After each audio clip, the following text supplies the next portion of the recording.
Snakes aren't always in the grass. Sharks aren't always in the water. You're counting breaths against the glass, while I am getting closer.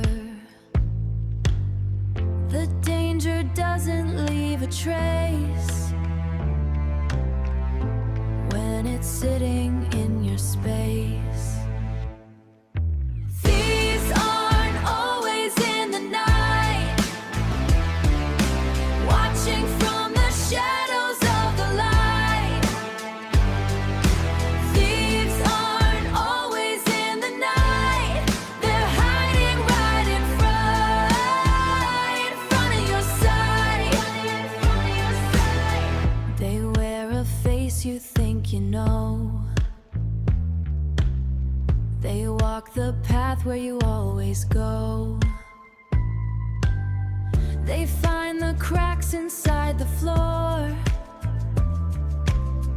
They're already behind the door. They're just a hand inside your sleeve,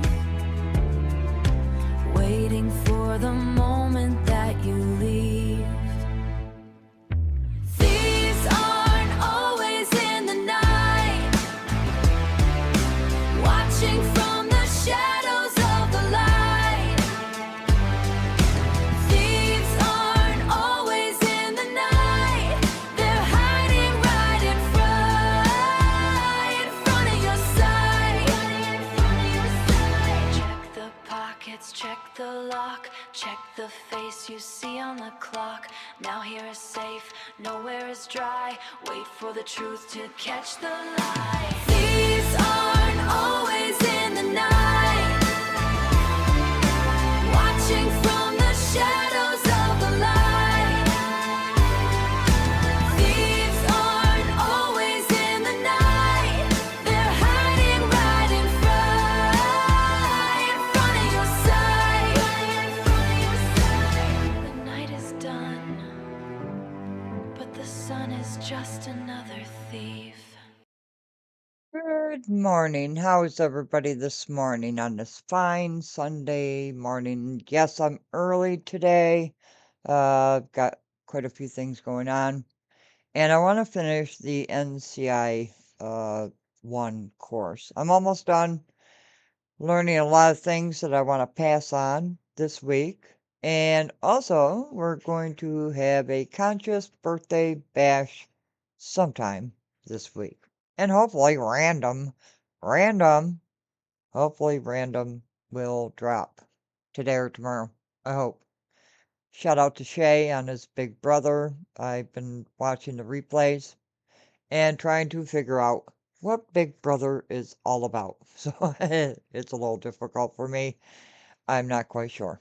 Anyways, childhood trauma. This is gonna be number one because, it takes quite a while to try to understand it, how to do different things and whatnot. I've already prepared a video for it, and watch out for videos I'll be dropping on various things like the human needs map. Those are going to be big coming up. Also, psychopaths like Wade Wilson. I think I'm going to make videos on that and drop them. So keep an eye on. Bless you. Bless you. Thank you. Don't be sorry. There should be one more left. Should be. There's always 3 in a row. And please keep your prayers for Karis and Beth. I do apologize about emails. I'm trying to catch up with them. Text messages, I'm trying to catch up with them. But please keep Karis and Beth in your prayers. They need them. There's the third one. I knew it was coming. What? I just don't know. Okay. So, here we go. So, let's talk a little bit about childhood trauma. Childhood trauma, depending on what degree can linger 40 years into your life, even more. It can linger until you're a senior and often until you pass. It depends on what kind of trauma, because there are many types of childhood trauma. Someone might be putting you down, you might be bullied in school, or to the extreme of injury by your parents or siblings, some kind of family member, right? So, how do you deal with that trauma in such a degree that it's interfering with your adult life? Let's get into that a little bit. So, any kind of childhood trauma can affect the emotional regulation and trust, your self image, relationships, attention. We hear all the time ADHD, right? Attention deficit.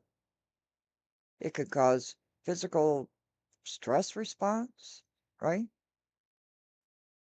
And sometimes we have that memory. Sometimes we have that memory, right? We might smell something that triggers us, and we start thinking of danger. But with repeated or complex trauma, children develop coping strategies that help them survive an unsafe or unpredictable environment. And we're going to get into some of those coping mechanisms, right? So, healing childhood trauma isn't just knowing what happened, right? You have to know why it happened and what your mind and body learned because of what happened.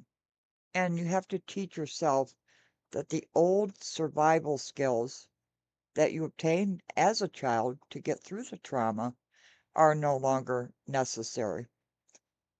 Most of the time, if the trauma is not addressed, it stays in the right side of your brain.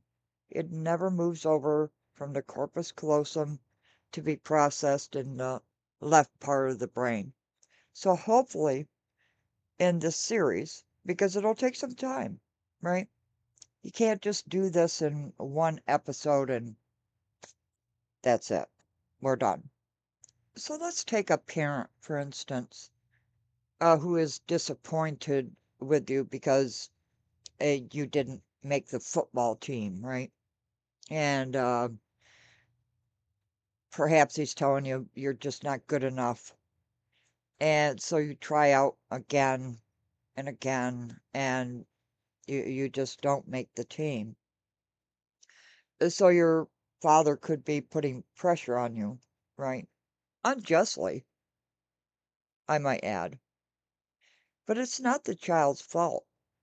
But how do you move that type of trauma, that type of put down from a parent? Because let's understand this. Your parents are the mainstay in your childhood. They're supposed to be the ones that protect you, the ones that you can trust the most. But sometimes that doesn't happen. Often it doesn't happen. So you have to take that parent that's telling you you're not good enough. You're just an idiot, right? Because you can't make that football team. That's not a you problem. It's your father's problem. But that instills in you that thought of, I'm not good enough. And that can travel all the way through adulthood until you understand why your father might be saying that or why you haven't been able to process that, right? So by the age of about 7, you are learning these coping mechanisms, right? By the age of 13, they're almost set. By the age of 18, uh, they're all the way pretty much set. And as you move into adulthood, it's like a backpack of coping mechanisms that you didn't even know you were carrying. So if you take, for instance, the situation of your father putting you down and calling you stupid because you can't make the football team, right? You carry that feeling of failure throughout your life. But what it is fear. And that fear is preventing you from trying anything in your life. So fear equals failure. So you have to get rid of that fear. You have got to address the fear, know why it's there, and correct it and process it. So, one of the most critical points of healing is not forcing yourself to relive every terrible memory. Trauma-informed approaches emphasize on safety and avoiding re-traumatization. So this healing happens in layers, right? First, you have to establish safety. Am I currently safe? Ask yourself who makes me feel emotionally unsafe or emotionally safe? Uh, What environment keeps me chronically activated in this state of fear or this state of unworthiness, right? And what boundaries am I afraid to establish? People that have gone through trauma sometimes have a difficult time of creating boundaries. And you have to ask yourself, what chaos have I myself normalized? It's difficult because some trauma survivors are extremely familiar with crisis. It's too quiet. The brain starts getting anxious, right? Calm is not the warning before the storm. Sometimes calm is simply calm. And then you have to learn your triggers, right? But with that, I want to end it here. And the next time we'll go into the triggers. Okay, I hope this was helpful. If you have any questions, comment below, email me. The most important thing in this is to seek professional help if this is really interfering with your life. The childhood development triangle, the root level code that drives 99% of what people do. This is where you stop seeing people as random or reactive and start seeing them as unfinished scripts that were written before they ever knew they were writing them. The triangle is where everything starts. Every human being develops their early behavior around three core needs in life: friends, safety, and rewards. In friends, this is where we say, what do I do to earn friends, to keep them? How do we socially bond? How do we seek some inclusion and feelings of love? In safety, we learn, what do I do as a child to feel safe? It's emotional safety and physical protection. In rewards, we learn how to be rewarded by authority figures and peers. How do we get some validation, some praise, and attention from other people? So, when a child feels stable in all three areas, which is rare, they build semi-secure behavior. But when one of these things is missing or in a deficit, we adapt. Children learn how to mask very early in life. They learn to survive, which looks normal on the outside, but it's really armor and protection strategies. But these strategies don't go away. As we move into adulthood, we stuff all of this inside, not knowing that we will be carrying these 20 to 40 years down the road. So these strategies don't go away automatically. They simply evolve into adult behavior. Have you ever met someone who can't take a compliment? It could be that they were raised where praise was super rare. Maybe when they did get praise, it was followed by some harsh type of criticism. So they learned that attention was dangerous, and as an adult, they automatically reject those compliments. If you notice someone who avoids conflict, there may have been a conflict that involved screaming or withdrawal, so they learned that conflict breaks connection. And now, as an adult, they nod and smile, but silently they are pissed off and they get angry and quiet.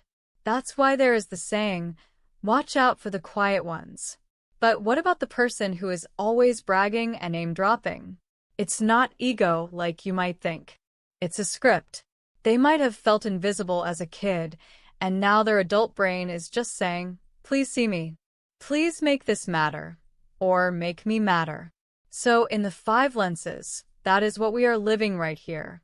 So they are important to learn.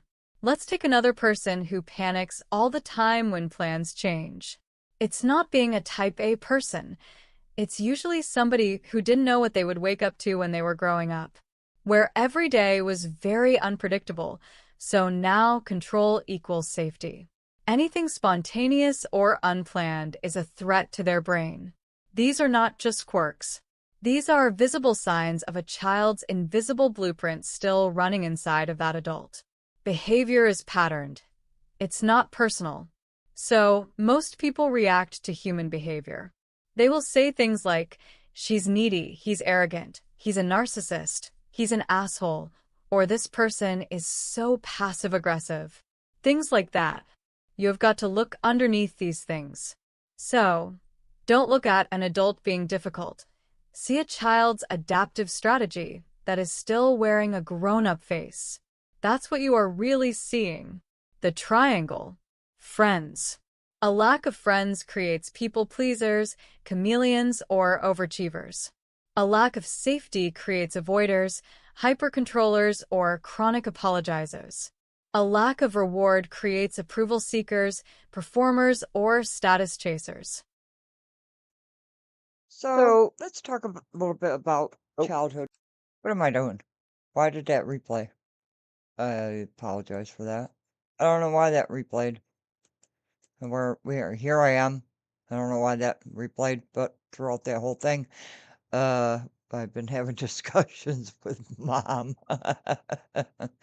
Okay, so with this childhood trauma, we're going to move into adult trauma as well, right? Because trauma isn't just a childhood thing. Trauma happens in your adult life as well. Take 9/11, for instance, right? Terrible trauma happening in adulthood. And how do you deal with that? It's important to know I do not have a degree, but I have studied this for decades. Also, human needs. I want you to think about how you react to certain people and why you react to certain people. What is the drive in judging people? One of the things that we love to do is to judge.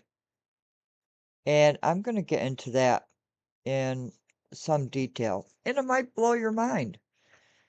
You know, I've been going over ancient texts throughout history, thousands of years apart, thousands, centuries, different cultures.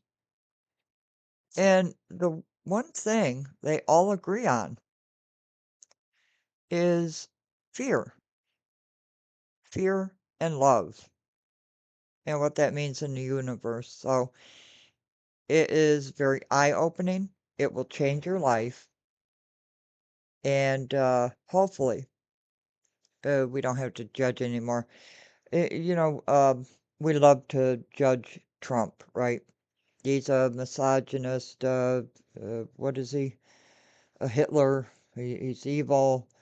Uh, you know, you look at Putin. Uh, what is Putin? All of these world leaders, how they act, what they say, there's always a reason behind everything they do and say. And that's what you have to figure out. What are those reasons?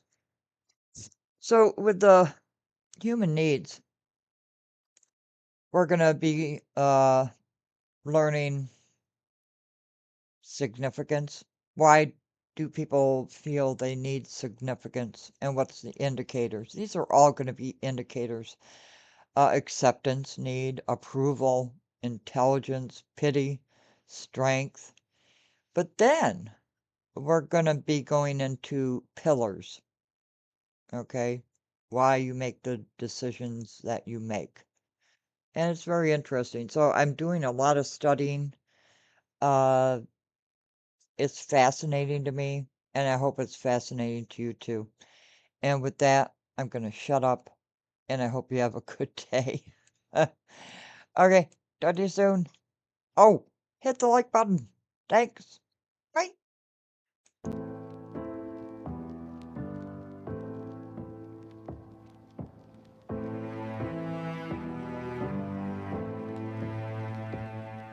Snakes aren't always in the grass.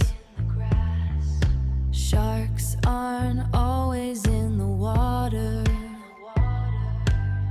You're counting breaths against the glass,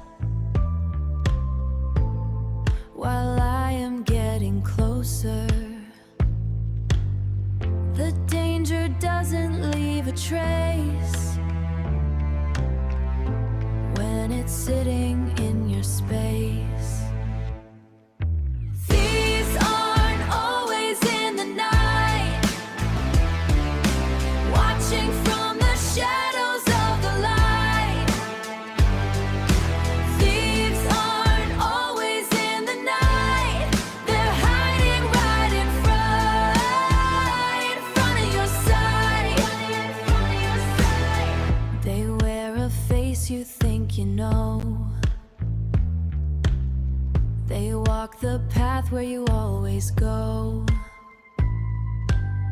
They find the cracks inside the floor. They're already behind the door. They're just a hand inside your sleeve, waiting for the moment that you leave.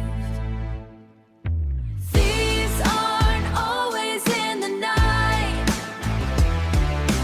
watching from the shadows of the light. Thieves aren't always in the night, they're hiding right in front of your sight. Check the pockets, check the lock, check the face you see on the clock. Now here is safe, nowhere is dry. Wait for the truth to catch the light. Thieves aren't always in the night, watching from the shadows of the light. Thieves aren't always in the night, they're hiding right in front of your sight. The night is done, but the sun is just another thief.